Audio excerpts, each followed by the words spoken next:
Unke? Unger, Unke? Unke? unger, Unke? unger. Ke? Hoy, ikaw babae ka! Puro ka dami ang gur dyan, ha? Anay, Ang dami mong hugasin dun, oh! maghuhugas na po ako ng plato. Puro TikTok to! Maghugas ka lang dyan, ha? Dami unger, Unke? unger, Unke? Unke? unger. Unke? Ayan, aminin mo, mas maganda pa ako sa'yo. Ay, wow. Okay, class.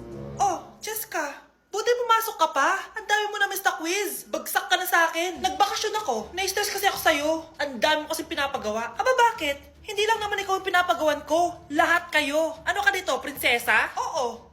Sa bahay namin, ako ang prinsesa. Kaya kayong lahat, sumunod kayo sa akin. Pumunta ka sa guidance office. Hindi po, ate. You go to the principal's office. Tandaan mo, kami ang nagpapasahod sa'yo, di ba? Ano nangyayari kay ma'am? Hala si ma'am! Ang ganda-ganda ko na naghanap ka pa ng iba. Hala, heartbroken ata si Cheska. This sir, feeling main character kasi. Tumatawa ka? Masaya kayo, ha? Kapag heartbroken ako, bawal maging masaya. Ano naman kung heartbroken ka? Pakinamin. Oh, come on, Samantha. Hindi mo pa naman na-experience ang magka-jowa. Kasi walang nagkakagusto sa bukang yan. Hi! Ako pala si Scarlett. Bago lang ako dito. Oh, pake ko. Tsaka tanggal mo nga yung makeup mo. Dapat ako lang yung maganda dito sa school. Sino ka ba para utusan ako? Feeling main character? Kadiri? Anong sabi mo? Mag-sorry ka sa akin! Sorry! Not sorry. Tsaka mukhang asin kapag may ibubuga ka na. Nakahanap din ng katapat si Cheska. Walang yatong babaeng to. Ako ang main character dito sa school. Bye! Humanda ka sa akin. Anak! Itigil mo muna ang ginagawa mo! Oh, bakit po, Nay? Kasi may challenge ako sa'yo. Kapag nanalo ka, may prize ka na agad. At pwede ka nang gumala at pwede ka na magka-jowa. Game ako dyan, Nay. Okay, eto ang challenge mo. Kailangan mo lang i-battle flip to. Madali lang, di ba? Ay, yan lang. Basic. Go. Bakit ayaw? Hala, ang hirap naman neto.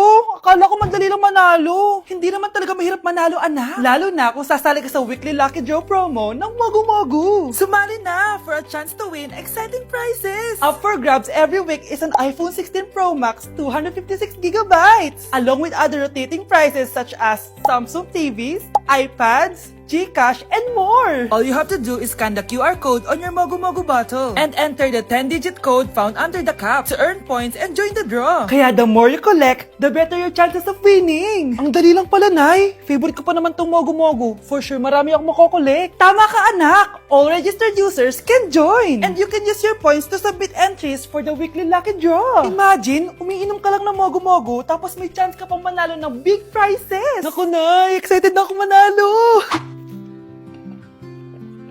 Masarap na talaga, anak. Tapos ang chewy pa, Nay. Tara, selfie tayo. Tara. Ayan, ang ganda ko dyan, Nay. Remember, life is too short, but it's not too late to join the fun and chew to win with Mogu. For more details, just visit www.mogumogu.com. Okay, class. The nomination for Muse is now open. Ma'am, I nominate myself. Subukan niyo mag-nominate ng iba. Pa-main character talaga siya, oh. Ma'am, I nominate Scarlett. Hala, maglalaban sila. Ooh, ang dalawang magkaribal. Ay, nako. For sure, mananalo ako. Let's fight fair and square. Okay, we have two candidates. Unang tanong, anong meron sa inyo na wala sa kalaban nyo? Ang bagay na meron ako at wala siya ay yung mga mansyon namin. Mamahalin namin na sasakyan, mga luxury bags, for sure wala siya nun. Ang bagay na meron ako at wala siya ay ang mga taong nagmamahal at sumusuporta sa akin. My family, my friends. Walang kwenta ang yaman kung walang nagmamahal sa'yo. Oh, burn! For my final question, bakit ikaw ang deserving maging muse? Obvious naman, di ba? Maganda ako, sexy ako. Ano pa bang hahanapin niyo sa akin? I believe that being a muse is being a good role model. I am confidently beautiful to show the classroom, the school rather, that I have what it takes to be a good role model. And I thank you. We love you, Scarlett! Itaas ang kamay kung boto kay Cheska. Okay? Itaas ang kamay kung boto kay Scarlett. Okay. Okay, Cheska? Panalo ako? Pwede ka nang bumalik sa upuan mo. Meron na tayong bagong muse, si Scarlett! Deserve!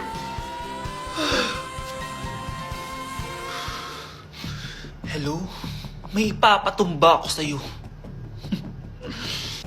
Mga anak, magbihis na kayo. May pupuntahan tayo. Aalis tayo? It's a mix and match. Bakit ang tagal ng mga yun? Mga anak, tara na! Eeny, meeny, miny, mo.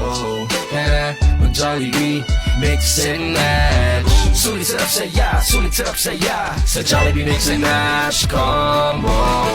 Ay, grabe sila oh. Mag-fashion show ba kayo? Trip kasi namin mag-mix and match ng damit, Nay. Very creative, di ba? Saan ba kasi tayo pupunta, Nay? Saan pa ba? Eh di sa Jollibee. Akala nyo kayo lang mahilig mag-mix and match, no? Pati din sa Jollibee. Starts at 78 pesos, you can mix and match 42 delicious combos. And available to in all stores nationwide. Bongga! I love exploring different pairings. Kaya naman I love Jollibee mix and match. Favorite combo ko dyan yung Jollibee spaghetti tsaka Jollibee crispy fries. Perfect mix of sweet and salty. You can't go wrong with any combo dahil para sa akin, lahat sulit, sarap at saya. Kaya tara na, mag-mix and match sa Jollibee! You're listening to Jollibee Mix and Match Combos. Kalye at classical, we can mix to match your taste. Eeny, meeny, miny, mo. Tara, mag-Jollibee, mix and match. Sulit sarap saya. Sa Jollibee Mix and Match Combos. Okay, class, magdi-discuss ako. Makinig kayo sa akin, ha? Oh, grabe, ang ganda ko talaga. Masaya na naman siya, oh. Umanda ka sa akin. Ah, ma'am, di ba po bawal mag-makeup kapag oras ng klase? Si Scarlett kasi nagme-makeup po. Lu, pero pag ikaw pwede? Basto. Ay, oo. Mamaya na yung makeup na yung Scarlett, ha? Makinig ka sa akin. Aw, di na siya makakapag-retouch. Okay, class. Dalawa ang naka-perfect sa exam natin. Si Cheska. Expect ko naman na perfect ako eh. At si Scarlett. Ah, perfect din ako. Talagang nilalabanan ako ng babaeng to. Patingin na tas paper mo. Ah, ma'am, di ba wrong spelling is wrong? Mali yung pneumonia niya oh. Walang P sa una. Ha? Ay, oo nga. Kulang ng P. Hindi ka na perfect, Scarlett, ha? Ayan, ako na ulit ang highest dito sa klase. Kontrabida talaga tong si Samantha sa buhay ko. Bakit di nagre-reply yung jowa ko? Saan na ba yun? Tagal naman ni Scarlett. Saan na kaya yun? Hi, Miguel! Oh, Samantha, samahan mo naman ako sa kantin. Libre kita. Ah, di pwede. Hinihintay ko yung jowa ko. Ha? Nasaan na ba yun? Yay! Sasamahan mo ako!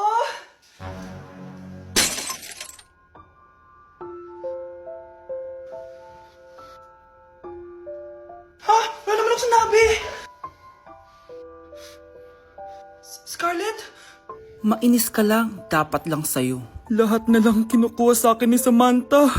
Ibubunyag ko na yung sekreto ng pamilya niyo. Anak, bilan mo ako ng tubig na sa 7-Eleven. Bilis na. 7-Eleven? Ah, sige, Nay. Nay, alis na ako, ah. Ba't may dalang maleta yun? Ano naman trip ng babaeng to? Manood na nga lang ako. Wow, ganito pala itsura ng airport. Ang ganda. Ganito pala feeling sumakay ng airplane. Eto ba yun, yung 7-Eleven? Teka, anong oras na? Bakit di pa umuwi yung babaeng yun? Ayan, ito yung pinapabili ni nanay. Tawagan ko na nga. Ay, hello, Nay. Eto na, nabili ko na pinapabili mo. Asa ka na, ha? 7-Eleven, di ba, Nay? Oo, 7-Eleven. Diyan lang sa may kanto. Ay, akala ko kahit sa 7-Eleven. Ha? Nasa ka ba? Sa Japan. Ha? Japan? Okay, class. What is the difference between your and your? Ma'am. Yes, Samantha? Your is a possessive adjective indicating ownership, while your is short for you are. Very good. Basic. Alam ko naman yan, pabida ka lang magtaas ng kamay. Next question. Ano ang pagkakaiba ng nang at nang? Ako, ma'am. Okay, Scarlett. Ang nang ay nagpapahiwatig ng pagmamayari. Ang nang ay nagpapahayag ng paraan o panahon. Tama! Mahusay ka, Scarlett. Sobrang dali lang naman ang tanong eh. Next question. 10 points ang makakasagot neto. What is the biggest organ of our body? Ma'am ako, ma'am! Ma'am! Akin lang tong 10 points na to. For sure, hindi mo naman alam yan. Yes, Samantha. Nauna ka kay Scarlett. Ang biggest organ of our body is stomach. Mali. Okay, Scarlett. Lungs po, ma'am. Wrong answer. Wala na bang gusto sumagot, class? Ma'am, ang biggest organ of our body is skin. Correct! Tignan niyo si Kyle, oh. Kahit di nakikinig sa akin yan, tama ang sagot niya. So, Kyle, paano mo nalaman ang sagot? Yun po kasi sabi sa Google, eh. Bes, bakit ka absent kahapon? May pinuntahan kasi ako, Bes. Ano yan? Ba't mo tinatakpan yung bibig mo? Mabaho ba yung hinga mo? Ano kasi, Hala, naka-braces na si Scarlett! Kaya siguro absent siya kahapon. Bes, magkano yung braces mo? Di ba mahal yan? Rich kid ka siguro. 5K lang to, pero naka-promo kasi sila, kaya 3K na lang. Ako na rin nag-change ng rubber kasi kamahal man. Nandito ba si Scarlett? Present po, ma'am. Anong present? Ayusin mo nga magsalita. Sorry ma'am, di po kasi ako makapagsalita na maayos. Masyakit po kasi yung braces ko. Ay wow, kala mo talaga. Anong ginagawa niya? Over naman sa pakita ng brace? Bes, ano yan? Ba't ganyan ka mag-tiktok? Siyempre para makita ng mga friends ko na may braces na ako. Ganon? Tsaka para ma-ROI ko na din to, no? Sige, Bes.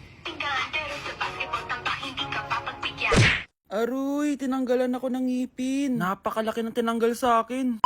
Hello guys, kung napapansin nyo, naka-brace na naman ako. Ilang araw din ako di makakain na maayos dahil sobrang sakit niya guys. So bakit nga ba ako nagpa-brace ulit? Fun fact lang guys, 6 years na ako naka-brace before. Pero di pa rin na-address yung issue sa ngipin ko. Kung makikita nyo sa picture guys, medyo palabas or flared yung ngipin ko. Kaya naman nag-decide na ako na magpa-brace ulit. Sabi din ng dentist ko, kailangan daw tanggalin yung 4 na premolars ko para daw pumasok yung mga ngipin ko. Kaya ngayong araw, tatanggalin yung mga premolars ko. Bago pala ako pumunta ng dentist, kumain na muna ako kasi alam ko di ako makakain mamaya. Buti na lang talaga masarap ang ulam at nakakain talaga ako na madami. Medyo kinakabahan nga ako kasi ngayon na lang ulit ako mabubunutan ng ngipin. Yung last bunot ko ata nung bata pa ako. Dahil tulog pa si Honey Bunch, di ko na siya gigisingin. Ako na lang mag-isa pupunta sa dentist. Good luck na lang talaga sa akin mamaya. So ayan, kinakausap na ako ni Doc. Sabi niya wala daw ako mararamdaman na sakit kasi may anesthesia naman daw na ilalagay. Ito pala yung x-ray ng mga ngipin ko. So yung may black dot dyan, yun yung mga tatanggalin. Kung makikita nyo din, impacted din yung wisdom tooth ko. So ipapatanggal ko din yan soon. Ito na guys, last look na buo ang ngipin ko. Kasi mamaya bungal na ako. Ayan guys, nilalagay na ni Doc yung naming cream para kapag in-inject na ako ng anesthesia, wala na ako maramdaman. Dito sa part na to, di ko na ma-feel yung bunganga ko. At thank you Lord talaga, hindi siya masakit. Parang hinihila lang yung ngipin mo ganun. Charan! Tapos na, medyo nahirapan si Doc ha. Paano di mahihirapan? Sobrang laki ng kinukuha. Rate ko yung pain niya, siguro 3 out of 10 lang. Pero alam ko mamaya pa to sasakit pag wala na yung anesthesia. Sabi ko din kay Doc kung pwede ko bang itago yung ngipin ko, ilalagay ko lang sa ilalim ng unan. Eto na guys, ang itsura ng ngipin ko ngayon. Bungal ira na. Dalawa lang pala muna binunot ni Doc kasi next week daw yung dalawa pa. So yun lang naman guys, bye!